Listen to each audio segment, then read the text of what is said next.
Hello, Rebecca Hater. First and foremost, good morning, good evening, good day, good night to my Karmaroos. Um, Speaking of good morning, good day, good night, whatever, we did book club live the other night, and Kat is a turtle in Chapter 7 Book Club, and she gets on stage to have a conversation with us with Carter Wilson, and it is middle of the night, right? Like the Chapter 7 live was 7:30 p.m. Eastern Standard Time. Mm-hmm. She's in the UK, and it was in fact like 1 or 2 in the morning. So I want to apologize to you for giving you such a hard time for saying that, because you know what? We are um, inclusive of all countries and time zones. Kail, it's not even about a time zone. It's people listen to it at different times of the day. Oh, well, okay. I would also like to acknowledge the fact that we matched today in 2 different merches. You guys can go over to For the Haters, listen to the podcast. But I am wearing Karma and Chaos University, and this was brought to you by all of our Karmaroos that have attended Karma and Chaos University, I I'm jealous because I do love. the merch. It's been a while. It's good to be back. It's you know. I was just going to say really quickly that we could style the merch, like show people how to wear it. So it's not just like, and I'm not like the most fashion forward, So right? you want every single Karmaroo to dress like a lesbian? If Are the you two of saying us that I dress like a lesbian? Yeah, if the two of us style it, it's gonna be like a t-shirt with a flannel and like And like true socks. Did and you a see beanie. Yeah, our freaking video of us like doing all this stuff? And I never realized like how much I do in fact look like a lesbian until I saw myself in crew socks and sneakers. Okay, which yeah. were Well, even the best fall down sometimes, you know. no, I love being a lesbian. What are you looking at? Trying to get something to fucking upload that won't upload, okay? Anyways, I'm happy. We're happy to be back. I don't know the structure of how we should do this because I do want to address some things. Well, my eyes are wet already. What the hell, Kale? I'm really sorry. I thought, I've been mentally preparing to talk about this, and I was fine up until 5 minutes before recording. And I got so overwhelmed. And not that I don't want to talk about it, because I do. I think it's important. I think this is a part of my healing journey of it is like letting people in. I think I've always been really honest and like open about my life and like the struggles because I think it's important for us to share so that other people can feel less alone, right? Yeah. So as you guys, I really didn't think I was gonna cry. I don't know why. I don't know what I thought. I think I disassociated for you. 2 months ago, I did a transfer and it was successful until it was until it wasn't. So Tuesday, I found out that I did. What the fuck is going on? I haven't been upset about this since I found out. Sorry.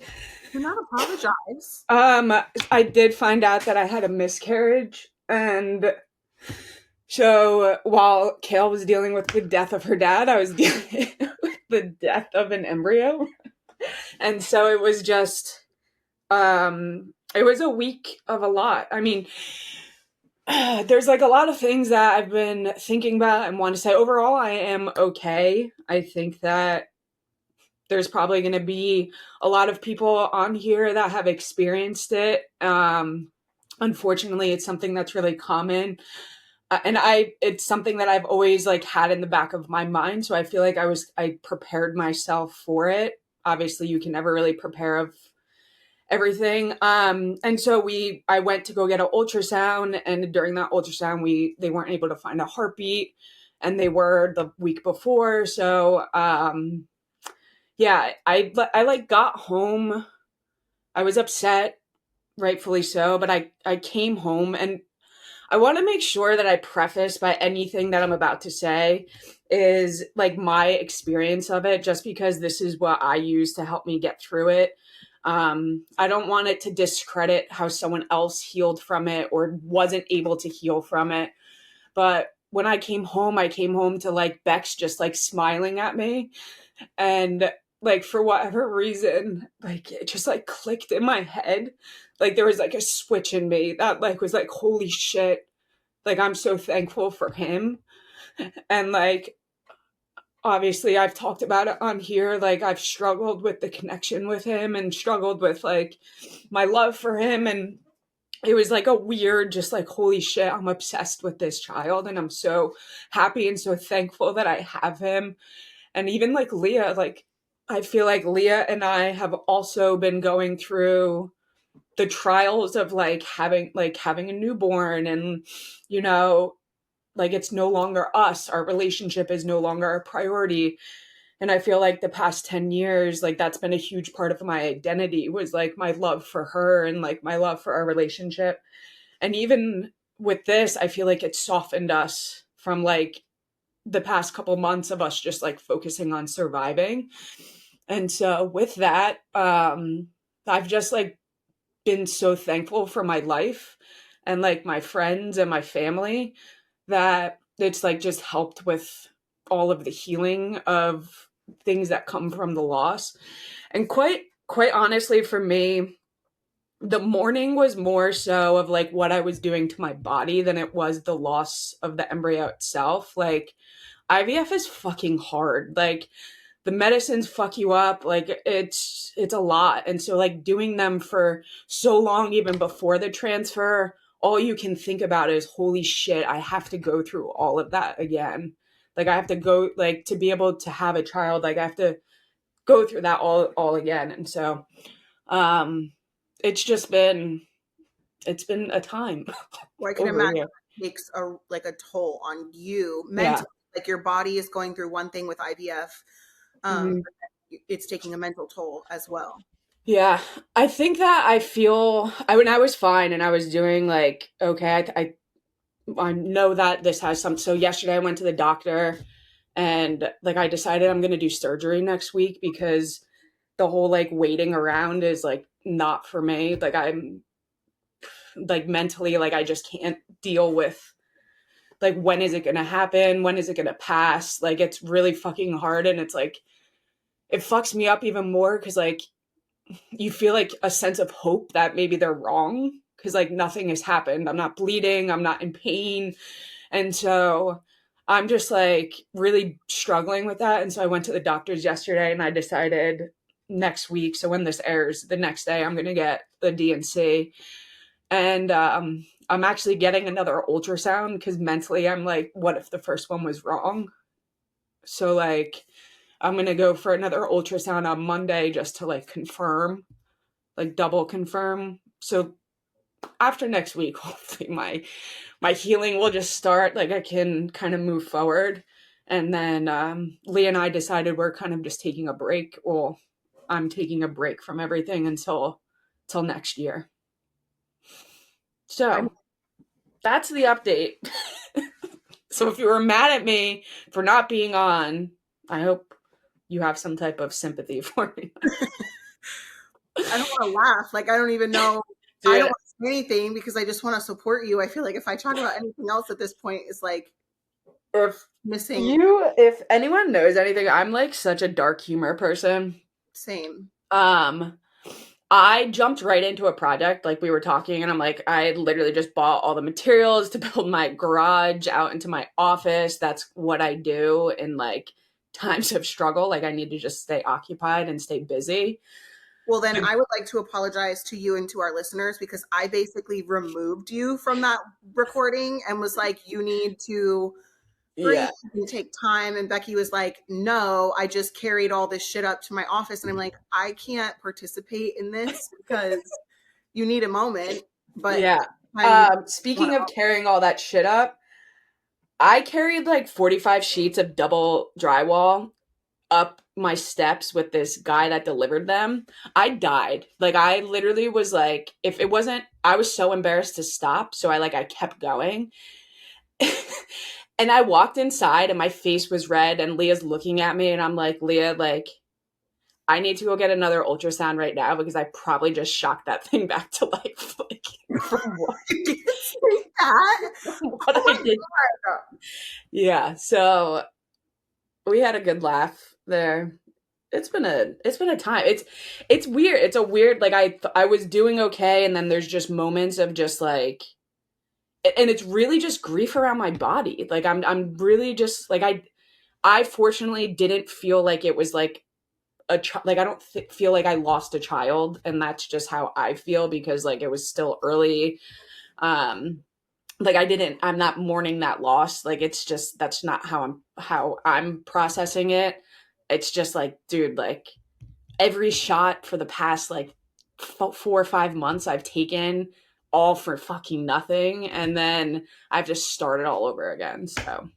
So if you don't mind me asking, will you talk about how like all the medicine that you're taking for IVF keeps you Mhm. pregnant, and that's part of the reason, potentially part of the reason why the It'll take longer. hasn't expelled it. But which Yeah. can I talk about mine, or would you rather just? No, yeah, please do. Yeah. So Yeah. I had a miscarriage in 2016 and it took over 2 months. It still did not come out. And so they ended up giving me chemo shots in my butt to expel it. Mhm. Um, on the flip side of that, go to an ultrasound on a Thursday or a Friday with Rio, no heartbeat. By Tuesday, by Monday or Tuesday, they were able to find a heartbeat. Yeah. So you just like never know what's going to happen. And to your point, like maybe your story will help, but like keeping you pregnant because of the meds is also could be a factor, right?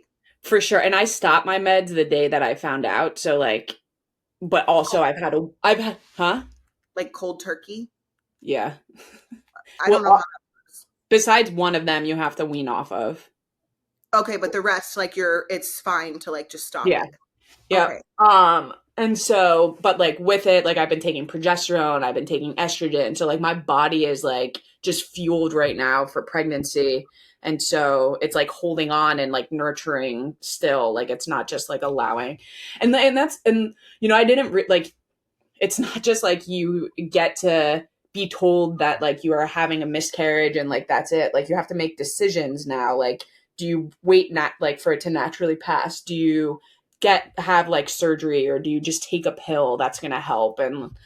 Um and it's like weird, right? Like you're walking into an office and like there's some irony, like the doctor that's doing my DNC is the doctor that birthed Bex, Oh, right? So like there's just some like weird irony to like the whole situation. Like we're walking in with our 3-month-old and like having to also mourn, and people are awkward, right? Like people are awkward and uncomfortable around like these conversations. Um but it's just another life lesson of like people have asked me, oh, where are you at in your journey, which is normal because I'm so like oh, forward facing, and that's why like I'm excited, not excited, like I'm thankful to be able to have this platform to like speak through it so that like I can close that chapter so people don't feel like they have to ask me that, because I feel bad because it's like how bad would someone feel if they came up to me and they're like, oh, where are you at in your fertility journey? And it's like, oh, I just miscarried. And then it's like, oh God, like what, but it well, makes you think like, how do you like asking around those questions? so It's is that what sort of played into you doing the transfer and not telling anyone? Because I Oh, for when sure. a when hundred we percent. go visit you with Creed, I guess it was for your birthday weekend. Yeah. That's when you guys told me that you had done it. So, Yeah. and I don't expect you to tell me every single thing that you guys choose to do. Yeah. Like, I don't. And so I was shocked that you did it and didn't talk about it. Hmm. Um, Shocked, indifferent, but like, I don't know how to, like, I Yeah. wasn't happy or I was just like, whatever you guys felt was best. But is that part of the reason why you didn't want to share it in case this, like, how Yeah. does, I didn't want for people to ask like how the transfer went if it wasn't successful. Okay. And we expected to not have a successful transfer. Like that's why we started so early. And then like we thought it was going to take multiple times, which now we know it might. Um, and even like, and that was hard too, right? Like we had to sit there and think about all the people we told that we had a successful transfer to let them know that like I miscarried. And I don't regret telling people because like it's really nice of the support I've had like since like I've had to tell my friends and things like this, like the support, the check-ins of like I appreciate beyond anything. And so I'm happy and sad in the same breath because like it was a lot to have to like do, a tour of letting people know that the pregnancy was no longer viable, and having to tell our parents and just like things like that. My mom was great about it. Like she also was saying that how she's had a couple miscarriages and things of those sorts. And um it's just weird. It's like a weird, like surreal thing because it happens so much and you don't know. I don't know why. I don't know. I wonder what it is that makes it like um so hard to talk about it, is that we don't know what to say when someone miscarries. Like I don't really know what the taboo Yeah. are around it. Yeah, like how do you even comfort someone because everyone is going to have different feelings around it, right? Like Some people will be in your situation and feel the loss of a child, where you're yeah. saying you Mhm. personally do not feel the loss of a child. No. um I think that yeah, to your point, like different people will have different perspectives on that, especially in your situation where you're actively trying to get pregnant. And so, and then, I mean, I remember a cousin said to my face, like she was devastated that I got pregnant as a teenager because she was a full blown adult and couldn't get pregnant and was very devastated by that. And so it's like that's the tricky subject too for some people. Um, Yeah. But I don't is and so it like I hope that me going through this, I have a couple friends that are trying and I have a couple friends that are about to have kids. Like I hope it doesn't discredit them from or like what is the word I'm looking for? Like make like them not coming to me and their happiness because I'm going through this because I don't feel that way. Like I don't and like I don't feel like why do I deserve this and someone else doesn't type of thing. That I just don't think that's how my brain works anyway. So if you're listening and you're my friend, I hope this doesn't prevent you from sharing your happiness with I mean that's me. really really like, I don't want to say big of you, but like considerate. Like I don't. I don't know. I just have like I have so much to be thankful for. Like and it just puts things into perspective. Like if Lee and I agree on this, like if Lee and I never have any more kids, if that's something that can't happen for us, like we are so blessed with like this perfect fucking child. Like, like, and so like my life is perfect right now. So anything that like comes like next is just an addition to it. And so like, I'm just so thankful for the life that I have that it just makes everything easier to process and like to like deal with. 100%. Like I literally came home and just like looked at Bex and was like, holy shit. Like I love this kid so much and like he is so perfect. And like I like wow. Like my life I can't ask for more, you know. So I'm gonna adopt that mentality. Thank you so much. I mean, it's just it makes life livable. Like life fucking is hard and like especially in the world that we live in, like everything is hard. So just like appreciating the little things and just I don't know. Like it made me even more appreciative of like certain friends too, right? Like you see people who care for you and like how fucking lucky am I that I had friends that cared enough to like ask how they can support me that like you sent me flowers. I had a friend send me dinner that night. Like I had a like Carson and Kelsey dropped off food. They didn't even say anything. They dropped off dinner for a couple nights on our deck. And like how lucky are we to have that support system in like these moments. um So if I'll try one more time, and that's also another thing. I don't feel like I need to be pregnant to fulfill my life. Some women do, and like I understand that, but that's just not me. So like if I try one more time and I do not get pregnant and have a successful pregnancy, like that's okay. Leah can get pregnant again. Like that's not for me. But Well, you sure should know. I'm fucking not telling anyone if I do a transfer if I'm pregnant until I get to like 20 fucking weeks or something. I don't blame you at all. I do not blame you at all. I think that you have to do what's right for your family. So Yeah. And also to wrap this up, if I get fat in the next, which I've already gained like 10, I gained weight after I get off my IVF meds. So if you're like, Becky, what the hell's going on? Leave me alone. I'm about to go on Ozempic. I'm about to get uh whatever it's called, Botox. I'm coming back stronger.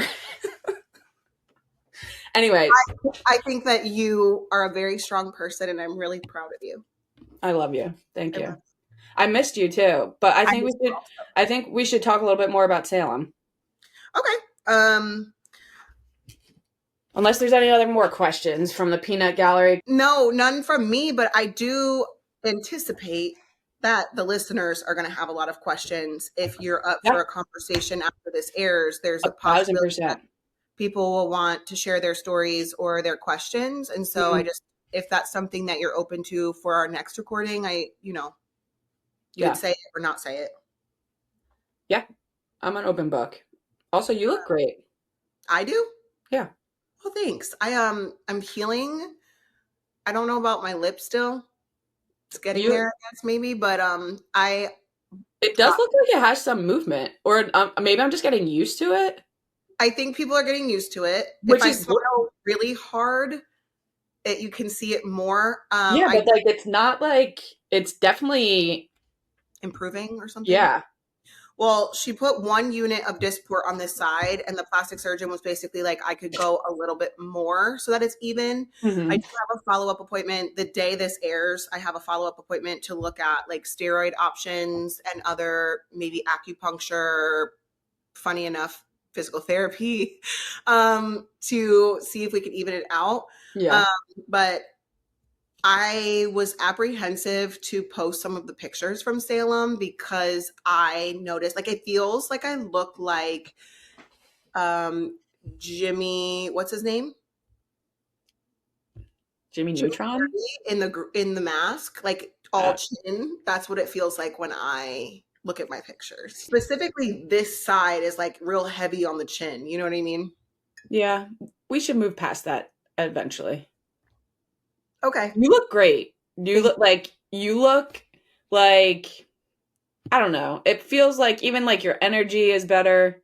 Really? Because I've been negative all week. Yeah. Negative this week. It's Well, been a you very should turn that around. Maybe it's just because I'm here now. honestly, what you said about like how lucky are you that you have like the life that you have in the support system is like Mhm. something that I is going to stick with me for a long time, and I hope to use that right there is like, okay, I have been focusing so heavily on the negative that it's hard to not be negative.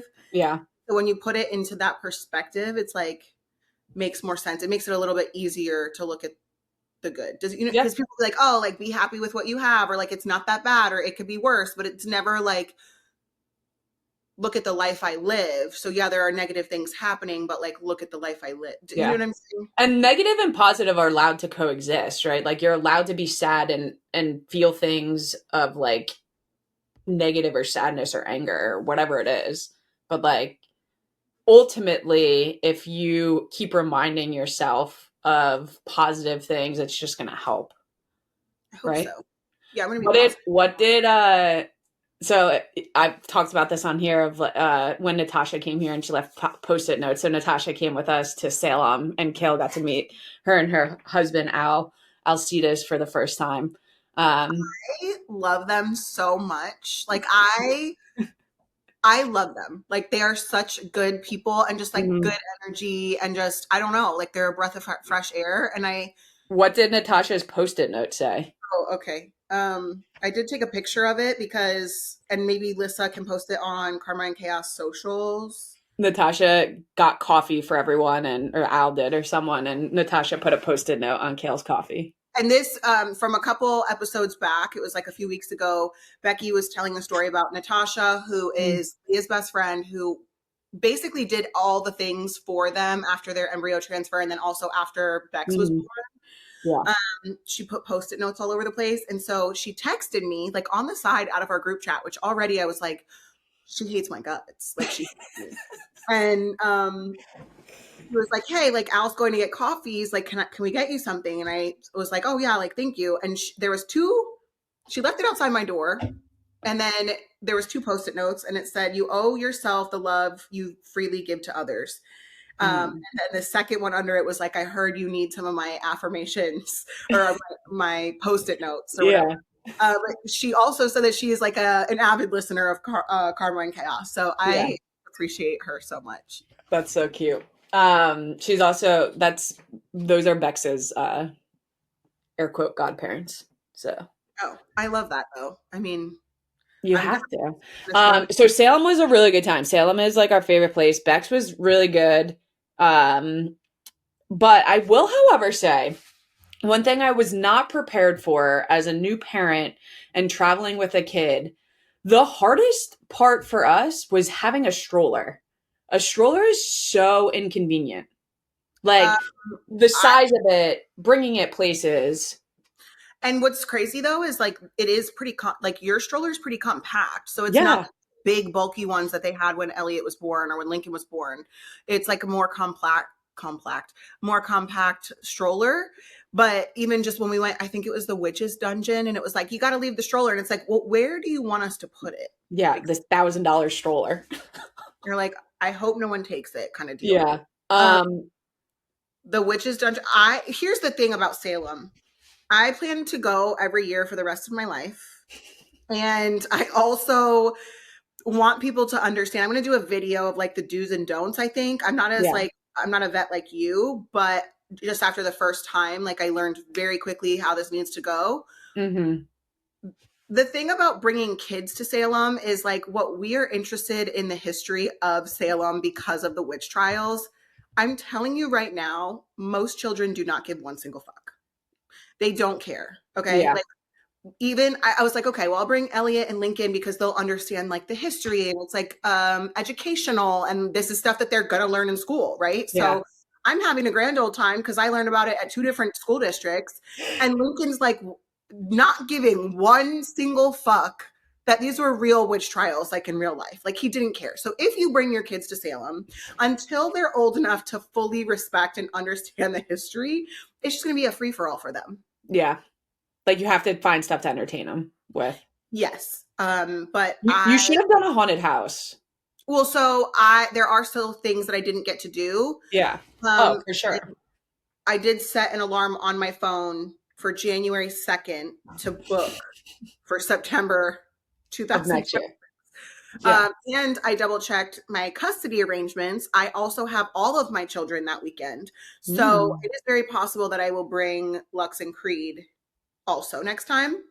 And I will not be flying to Salem ever again because that flight was 57 minutes. And I paid for first class for a 57-minute flight on a plane this big. And so the first class was not first class. In fact, I was with everybody. So riding dirty all the way to Salem next year. Riding dirty. Yeah. There was something really funny, and I'm so glad that I wrote this down because I would have forgotten about it. There's something so funny that happened while we were in Salem. And it was probably the funniest experience I've ever had with being with Kail in public. And so where you're going with this. As you guys probably are aware, it actually wasn't too bad of people like coming up and asking for pictures and like saying hi. One thing I will say go ahead. I disagree. It wasn't as bad as other situations I've been in with you. Oh, okay. But it was, I mean, there was to see me there. I think that's what it was. One thing that's so funny to me is when people call your name and call you the wrong name. And Mm. like it just like cracks me up inside. But okay, so we were walking in Do the I know park. that this, whatever you're about to say, am I aware? Yes. And Okay. so we're walking in the park, and this poor kid goes up to this woman who is probably 60 years old right next to us, right? And he goes, "Excuse me, ma'am, were you on 16 and pregnant?" And Kail whips her head around the other way and starts shopping. Like, because he wasn't talking to her. He was talking, it literally is like a 60-year-old woman. And she like looks at the kid and like looks at, I think it's her daughter or someone like a younger girl that she was with. And they were like looking at each other so confused. And they were like, no. And they start laughing. The poor kid walks away and then asks another person if they're from 16 and pregnant because their mom told them that someone was over there. Dude, Why would that poor child's mom do that? it was so funny. And the person, we were looking at pins, and the person that was selling the pins was like, why does he keep saying that? And I'm like, I don't know. And I then finally he came up to you and you were like, yes. didn't say yeah. I said it was you. I said Oh you. yeah, you said it was me. And I was like, come on. And then I was like, no, it's her. And he was like, oh, that's so cool. That was it. I just like I never know how to react to those things because it's like I don't want to be like, yeah, it was me. I was on TV. Like I don't love that. But I Yeah. also like this poor kid. Like his mom really fucking embarrassed the shit out of him. Yeah, it was so I was Just like, laughing so hard. And then that next day I woke up and like Leah's like, Becky, what is this? And then it was like a video of us in Salem that someone posted. She was like, yeah, this is so weird. someone sent it to me, like texted it to me, and I was like, Yeah. what the fuck? Like they're literally taking like what is that? Like it's a whole account and they like put my Snapchats together and they like take videos of me and then post them and act Mhm. like it's like me. Yeah. I don't know. But I don't I know. I'll tell people it's you that was on 16 and pregnant until the end of time. Weren't you on Teen Mom? Are you Becky from Teen Mom? Are you Becky from Karma? Actually, a lot of people said I when they love came your guys' to us, podcast. I love your podcast. And so I Yeah, love that we're creating a platform and like a community that's so separated from Teen Mom because for sure. I don't think that when I started Teen Mom I ever thought that that would be my like claim to fame forever. And like I feel bad because like even Chelsea from Teen Mom is on Mm, HGTV, but people still know they don't say Chelsea from HGTV. They say yeah. Chelsea from Teen Mom. You will have that brand for your entire life. Yeah, for sure. It's like, how do I should I contact Chris Jenner and be like, basically, how do I get out of this? Because she got Kim from sex tape to like billionaire. So like, should I just reach out to Chris and be like, hey, I have a male empire versus a girl empire? Like, what do I do? It's funny you bring her up because a TikTok of her popped up on my TikTok yesterday, and it was Chris Appleton or whoever her hairstylist. Oh, okay. And the beginning of the TikTok, I did not know it was her. Like you could have shown me the picture of her. Actually, Kim or Chris? Chris. Like it like not in like a bad or a good way. It was just like I saw it and I'm like, oh, I wonder who that is. And then there's like a transition part of it, and I was like, oh. I was like, holy shit. Wait, look. Oh, well, because she just had like the best But like facelift. that doesn't look like her. I think it's the towel just throwing everybody off. Then that looks like her. Yeah, yeah, yeah. But like I in the look. beginning, I was like, I don't even know who that is. And then I was like, oh, whoa. Anyway. If I look like Chris Jenner, I'll live forever. But if I start to get wrinkly, I'm out. Well, they have solutions for that. I'm never going through what I just went through ever again. Okay. No, Botox. Yeah, I do that. Yeah. So Salem on the list again next year. Yes. You oh, I have a bone to pick with you Oh no. because last episode we recorded together. You said for people to hit you up as a plug for Labubu's. I shouldn't have done that. Yeah, because you know what? People reach out to me to get to you because I'm easier to reach than you are. But now they're reaching out to you about Labubu's. So if you're listening and you're this person, this isn't specifically about you. I sometimes go through spurts of answering people like DMs. Like I'll read my requested DMs and I'll go through spurts of like answering them. If they're really nice messages, like sometimes when I'm like I'll probably go through another spurt of answering people after this episode comes out of people like sending really nice messages about like the miscarriage and stuff. But then they have access to me after if I answer one DM, they have access to me for the rest of their life. Right. Like I'm not going to block them. Like that's like, so people like there's people who have access to me that I don't know. So they'll send me DMs because I've answered one time. So people are asking for fucking Labubus. They're also asking me for Labubus, and like, yeah, but I have a soul that like feels guilty. So like, what are you saying? I don't have a soul? No, what do I do? You said you can get them Labubus, so how do we make this work? I have given away all of the extra Labubus that I've had. I have given them away to children. I don't have any extras in my possession any longer. So this is a message to let y'all know that I have gifted all of my Labubus, extra ones. So I tried. You did, and I did give a lot of them to children. No adults.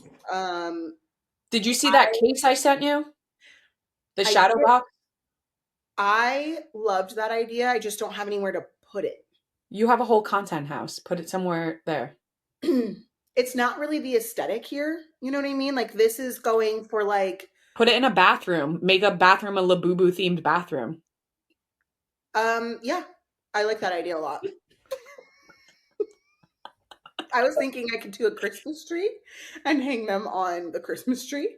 You don't even celebrate Christmas. I know. There's quite a few topics that we had in mind for this episode, and I think we've covered 0 of them. Okay. I wanted to ask you a question that Elisa from Book Club brought to me this morning. She said, Kail, if one of your kids was accepted into a D1 school, full ride, but they decided they didn't want to go because of a significant other, what would you do? What do you think you would do as a parent? Because obviously these are hypotheticals. We don't know until we're in that position. I'd make them go. And it's so tricky because a child that is going to college and got accepted to the D1 school most likely is an adult.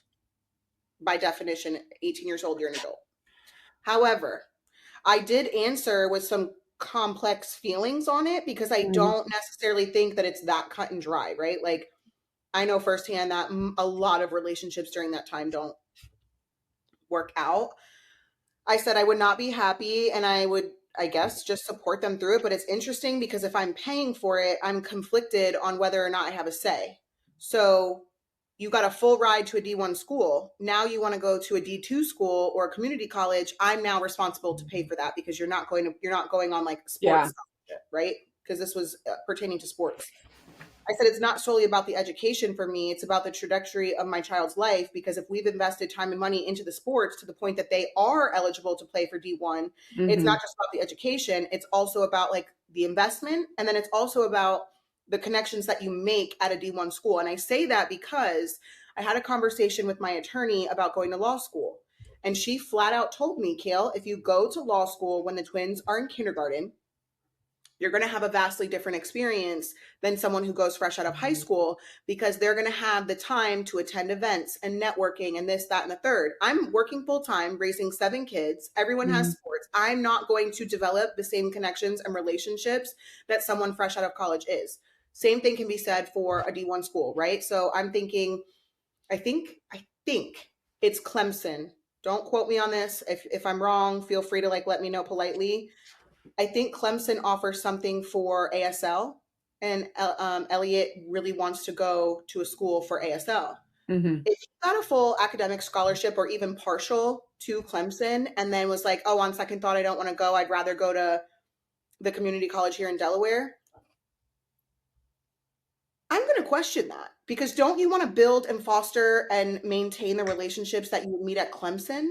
Because at that point, it's not the level of education that I'm concerned about. It's about the real world, where it's not what you know, it's who you know. So my thought is the experience of it. I'm such a big proponent of college from like an experience perspective. I think it forces people to like experience life in a way that they'll never get that opportunity to, with the least amount of, and I speak this from a privileged perspective because Of course. I was paid to for sports, and the things I didn't pay, my parents covered, at least for my undergrad. Um, it's like my opportunities stemmed from the relationships I made in college, not necessarily the education behind college. And especially if, like, in this situation, it's a full ride. I would hope that I would have a good enough relationship with my child by the time that they're 18 making that decision, that they valued my opinion in the matter, where it was like, hey, let's find a compromise. Why don't you bring your girlfriend or partner or boyfriend with you so that it doesn't deter you from like this or something? Because even like just getting away from your hometown is just so, like, it's so valuable to meet people outside of like your county lines. No, for sure. And I just think that for my own kids, like I hope that I'm instilling things in them now that they don't ever find themselves in a position where they're questioning whether they should. I mean, I saw it in Elliot. Yeah. Change it like just from one relationship. I saw like Mm-hmm. thing like almost like being and I don't mean in a positive or negative way, just I noticed that certain things that he had said to me were now influenced or different than what he and that For happens sure. in life. But when it comes to the education aspect of it, is like, I don't know, If especially. my kid came to me and said they didn't want to go because they don't aren't in love with playing sports anymore, that would be a different, like, I would respect that Yep. 100%. Yep. But changing the trajectory of your life for a significant other at that young of age is, I don't know. I kind of actually take back what I said about understanding if they don't want to play sports anymore. If you got a full ride to a D1 school for sports yeah, but and you all college this, sports ruin you. I know, but you might as well at least go for 1 year before you quit. Like at least try True. it. Do you know what Yeah. I'm saying? Yeah. Lincoln has worked Give it a so shot. so hard at all the sports, and now because it's a little bit challenging, or obviously if it's taking a toll on your mental health or you get injured, like obviously different, it's nuanced, right? It's not Yeah. just cut and dry. So I just feel like that conversation when she brought it to me, I was like, oh yikes, like I don't know, because I'm thinking, I know ASL is not a sport, but similar concept. Same thing for Lincoln. If he's like, oh, I'm not going to Georgetown, which I don't even think, can you get a scholarship to a private school? Yeah. Oh, okay. I thought like private is like you have to pay. He always said that he wanted to go to Georgetown. And I'm like, if you decided that you don't want to go there because your girlfriend or boyfriend is saying like, no, stay home. I I'm couldn't imagine. no, I'm gonna riot. Same. Because at that point it's like I failed. Yeah. Yeah. And even Even though that's not true, right? Like but that's what it would feel like. It's like, that, okay, but I agree that that is exactly what it would feel like. so I just thought that was a It's a good, great question. it Great, is. great conversation starter. Speaking of book club, I finished your book. No, you didn't. Yes, I did. Housemaid or Never Lie? Both. I know you're fucking lying. I swear on Bex's life, I'm Oh, not lying. Yeah, I swear. Both books I finished. okay. I've been in a vulnerable place the past couple of weeks, and so reading has quite honestly saved me because I wasn't doom scrolling from everything. Like, I literally I've read 5 books in the past like couple weeks. It's been In crazy. Salem, you've read five? Yeah, Because that's when you like started to yeah. read again? I Oh, yeah, I got both of those done. I finished the tandem read, and then I finished a 1,000-page book. I've just read what it. was it? It was the Kingdom of Ash book, the last of the Throne of Glass series. It destroyed me. I was How does a fantasy book destroy someone? Like I'm out here like we were at football practice and somebody started their car and I panicked because I was like, where are my kids? Because the river is waiting is like realism. It's like real life. But like how does a fantasy book destroy? Like I can't ever put myself in a like what is a fucking fairy's gonna come murder my book boyfriend? Like what's happening? no. Listen, Throne of Glass is a commitment. It's a 9-book series. No, thank you. I'm not asking you to read it. Oh, It's a 9-book series, so like you really get to know every single character. And so in the last book, all hell breaks loose. And so it's not about all losses. Like I was happy crying about situations of people reuniting and all it. I cried so many times. I added probably like 30 marks to my cry log. Anyway, you're deflecting. Can you please send me your updated cry log? Yes. Kail and I made a bet, and I have it on video. If I read her book, I agreed to that under duress. You didn't even know your dad was dead yet. Under duress. No. That is null and void because I was. No. Like, basically what happened was, what is it called? You were in a chipper mood drinking your Coca-Cola. I wasn't in a chipper mood. I'm never in a chipper mood. You were in a chipper mood. It was basically like a virtual gun to Kail's head. Read this. You made it. The promise. I didn't bring it to you. You told me to. No, you told me. You said, if you read this, I'll read Fourth Wing. And I said, okay, bet. Why did Taylor text me and said, are you really reading this? Yes. And you probably said no. I did. I said, no, I'm not. Like, I'm going to have to quit this podcast. Right now, there are 2 commitments that I have made that I am struggling. So if anyone listening to this podcast has any advice for me, I actively try to teach my kids to be a man of their word, right? So try to follow the bouncing ball here, right? And so I need to lead by example. And so with that being said, I need to follow through on my bet. So there are 2 that I have lost at this point in the last 6 months that I am really, really struggling with, which is one, this reading, and another one is I have to cook a full-blown meal, okay, from scratch. And these 2 things in my life have put so much stress on me that like I can't sleep at night. You could kill 2 birds with 1 stone and listen to the audiobook while you cook. So. Is there like a bet that I can do that's like, okay, if I win this, I don't have to do either? And it's like, yeah, we'll have a race. It's like, get back with your ex or do this. No, we'll have a race, a foot race. No, because I lost a foot race, which is how I ended up having to cook someone a meal.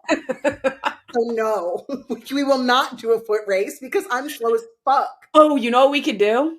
What? I've really wanted to see if you can eat a Whopper in under a minute, and so we can. I'll do it right now. Right now. I think the next time we're together, we have a competition to see who can eat it faster. Okay, and if I win, the first thing you said was under a minute. Now you're not going to be able to eat it under a minute, so I'm not really concerned. What I can't do is beat you, and I'm going to practice leading up to this. So now I know what the challenge is, and now, dude, just read fucking Fourth Wing. It's not that big of a deal. Don't judge me. Becky said at the beginning of this episode that happiness and sadness can coexist. So I can be happy that I'm going to win this challenge and also sad that I got fat doing it. Okay? She also told me to be happy at how lucky I am for the opportunity for this challenge. Okay? So I am... Somebody save me. I need help. It's a good book, and you'll understand why fantasy is like such a great genre. I've never even read Harry Potter, Becky. Okay, neither have I. What? I've never read Harry Potter. Are you going to ask me what I thought of the books? Yeah, I am. I got sidetracked. What did you think of the books? Did you love them? Did you hate them? And honestly, I won't accept any slander. So if it's not positive, we're moving on. I liked them. They were enjoyable. They were quick. I think I liked Never Lie better. Yeah, I think I liked Never Lie better because I was more shocked at it. Like I was like, oh, I didn't really see that one coming because I really thought that the boyfriend. Oh, can I say something? Wait, just if you're reading the book, pause this because I do want to just say this out loud. I really thought like the boyfriend was gonna end up being EJ. So like that in my mind, that's what I was like configuring. Like I'm like, oh, this like he's definitely him and just like cosplaying in this house. So I was definitely more like surprised. But those kinds of books don't do it for me like fantasy books do. Like I in fantasy, I'm building a world. Like I am imagining this new world. I'm creating characters. I'm like imagining and using so much creativity while I'm reading. So like I'm being fueled in life. Like I walk around and I'm like, oh, this reminds me of this. This reminds me of that. I didn't get like that for those two books. The first one, I can see it's going to be a good movie. Here's the thing that with me having interviewed a lot of these authors, Colleen Hoover, Frida, I think the only one, who else? Jodi Picoult. Jodi Pico. Oh, Um, Picoult. all of, like, I understand now, and I think Colleen Hoover was the first person to have said it on Barely Famous. If you haven't listened to it, go listen to the episode with Colleen. But she basically said that um, the the books being like, we'll say 300 pages has to go down to like 100 or 150 pages of a script for a movie. Mm. The problem that I'm having right now is like, we know they have to take out details for it to make sense in the movie. Never Lie, The Housemaid, Mm-hmm. and Verity, which are these two, Never Lie and The Housemaid are by Frida, and then Verity, but you need to read Verity if you haven't already, by Coho. You cannot take details out of those movies. So if Yeah. like for those like those books specifically, if you change anything, it will. I can see why they did it for It Ends With Us. Like, I get it. I see why they did it for Harry Potter. I see why they did it for certain ones. But Never Lie, The Housemaid, and Verity are so specific that it would royally fuck it up. Well, I saw a clip of that Frida said that she got a preview to The Housemaid and Yeah. that it made her like potentially want to write another one because of how good it was. I hope so, because, and I don't think Never Lie, it might have been optioned, but I don't know if it's in the works currently. I know The Housemaid is, and I know Verity is. Which is interesting because like production of that movie would be so cheap, right? Like production Well, of Never Lie would be so agreed. cheap because like Yeah. it's all in one plate. It's yeah, right? Like it's not that high production cost, and it could be a good movie, right? Like that would be a good movie as well. You need to read Fourth Wing. Okay, I said I would, unless I win this challenge, then I'm not. But if I, But just like listen to the audiobook. There's a theatric version of it. Some people love theatric version audiobooks. I'm not a fan of a theatrical version. It means it's like each character has a voice. Like it like yes, full cast, full production, those are my fucking favorite. I do not want to hear an audiobook that is in the same point of um view for the entire time. I would that, rather, so you're in luck. Fourth Wing has a theatrical version thank of God. it. So get on it. Okay. Look at this hair. I look like a mess. Everyone just leave me alone. Is it karma or is it chaos? Okay, hold on. Let me pull. Okay. My best friend and I have been friends for 18 years. We're now 34 years old. I'm married and she's in a semi serious relationship. We went on a weekend trip with my sister for her birthday. My sister is single and started talking to a guy at one of the bars we were at. My friend, let's call her Jenny, she started butting into my sister and this guy's conversation. Drinks were obviously flowing strong in everyone. I simply told Jenny to leave them to talk and come to the bar with me to grab more drinks. She freaked out, saying that the guy was interested in her first and we were just bullying her, and said we made her feel judged all weekend. She was oversharing most of the weekend, telling bartenders about her last breakup before she started this new relationship with her girlfriend. She left the bar and I followed her to try to talk to her, but she took off. I called and texted multiple times with no answer. She finally answered, and it was a screaming match between the two of us that lasted about 2 hours. She ended up Ubering back to the hotel alone. She told my sister the next morning that she wanted me to ride home with her so we could talk it out. So I did, and she didn't say a single word. I was annoyed, so I didn't talk either. It's been 3 months since that trip, and I still haven't heard from her. She's been my best friend for half my life, and I don't want to lose our friendship. But at the same time, if she's so willing not to speak to me, is our friendship even as important to her as it is to me? What would you do in this situation? Can I just make some clarifying questions here? Did I see her girlfriend? Like, so she is dating a girl now? Maybe But she's bisexual. yeah, that's fine. But like, and it was a dude at the bar. I think so. Seems like there's bigger issues here at Seems play. like people have too big of an ego or pride to not talk. Yeah, it sounds like insecurity. So what would you do? Tough decision. How much does her friendship to you matter? And like sometimes friendships go on a little bit of a hiatus to come back stronger. So like let her, it feels off. Something feels off. That just feels like a very little incident to end an 18-year long friendship. or whatever. Like, Yeah, but if they were screaming at each other over this, then like there has to be history behind something. Or like the girl is like unhappy in her relationship or was embarrassed. I don't know. Like, or maybe she's not a good person and likes to cheat. I don't fucking know. I understand. I don't know what I would do. If someone's not talking to me, I'm not talking to them. Like, I'm not gonna be the bigger person. So Do you remember that Teen Mom episode where I said someone needs to be the bigger person? And you were like, why? because I'm sick of it. I'm sick of it. And why does the responsible one have to be the bigger person? Like, how about go straight to hell? I don't care. Okay, we'll work on that too. But I need more information. Send another follow up. Yeah, we would love that. Yeah.